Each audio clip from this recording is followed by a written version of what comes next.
नमस्कार, आप देख रहे हैं सीपी न्यूज, आपकी अपनी खबर। सबसे पहले सबसे सटीक। गाजियाबाद के साहिबाबाद में एक कारोबारी की 16 वर्षीय बेटी का अपहरण कर आरोपी आलामीन ने उसे बेंगलुरु में झुग्गी में बंद रखा। किशोरी से कूड़ा बिनवाया गया, दुष्कर्म किया गया और गर्भपात भी कराया। फतेहपुर में यूपी उद्योग व्यापार प्रतिनिधि मंडल के नगर अध्यक्ष का आत्मदाह का प्रयास, पेट्रोल डाल आग लगाने से पहले पुलिस ने पकड़ा।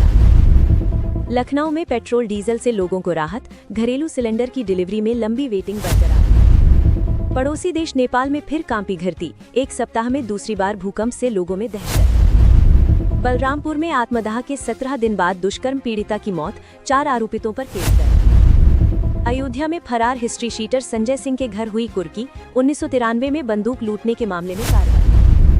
दादरी में सपा प्रमुख अखिलेश यादव ने भाजपा को घेरा, बोले 5% अहंकारी 95% पीड़ितों का शोषण नहीं कर पाएंगे। लखनऊ में साइबर ठगों का आतंक, लिंक से 52 लाख की ठगी, डॉक्टर और बीमा एजेंट बनकर भी लूटा। ससुराल गए सीआरपीएफ जवान के बंद मकान में लाखों की चोरी, डीवीआर भी ले गए शातिर।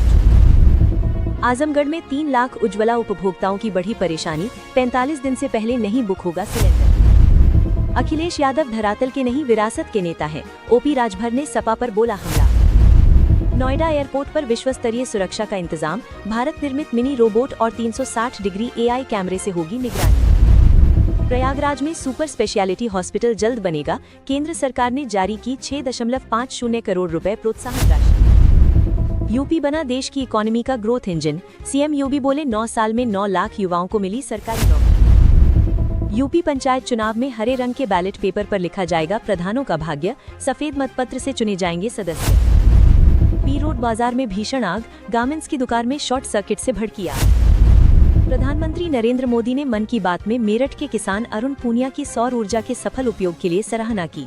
पूनिया ने पीएम सूर्य घर योजना के तहत 3 किलोवाट का सोलर सिस्टम लगाकर अपना बिजली बिल शून्य कर दिया। सुल्तानपुर में किशोरी को अगवा कर पीटा, बेहोशी की हालत में तालाब किनारे फेंका, प्रधान पुत्र समेत 2 गिरफ्तार। अलीगढ़ के टीकाराम डिग्री कॉलेज में एक चपरासी धर्मेंद्र की ईंट से हमला कर हत्या कर दी गई। हत्यारों ने शव को जलाने का भी प्रयास किया ताकि पहचान न हो सके। जौनपुर में बस अड्डे पर 5 करोड़ से बनेगा इलेक्ट्रिक चार्जिंग स्टेशन, एक साथ चार्ज होंगी 20 बसें। प्रेमिका ने प्रतापगढ़ पुलिस से शिकायत की तो प्रेमी किशोर ने जहर खाकर दे दी जान, जेल जाने के डर से उठाया आत्मघाती कदम। यूपी में आंगनबाड़ी कार्यकर्ताओं को स्मार्टफोन देगी योगी सरकार, चयनित अभ्यर्थियों को नियुक्ति पत्र बांटेंगे सीएम। हरदोई में कार की टक्कर से 3 की मौत, गंगा एक्सप्रेसवे की सर्विस रोड पर हुआ हादसा। बसपा प्रमुख मायावती ने जेवर एयरपोर्ट के उद्घाटन पर दावा किया कि इसकी नींव उनकी सरकार में रखी गई थी। उन्होंने कांग्रेस पर परियोजना में अड़ंगा डालने और सभा पर विकास कार्यों को बाधित करने का आरोप लगाया।